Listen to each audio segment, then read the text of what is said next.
Hi, this is smartwatchauthority.com and we have another video for the B57 Smartwatch. And we have a few questions about how to replace the strap, so we would like to show that on this video. The watch has a standard 20mm strap, so you can use any standard strap on this one. This has a quick release latch, so all you need to do is to push the latch forward to unlock it. Slide the latch, and while holding it, pull the strap away from the watch to remove it. And to put it back or replace it with a new one, you will just have to reverse the steps and you should be good to go. So you can try out any strap colors on this watch and match it with your outfit.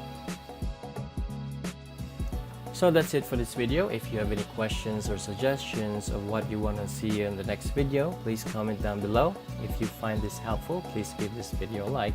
And if you have not subscribed to our channel, please subscribe if you want to see more videos about fitness trackers and smartwatches and be updated.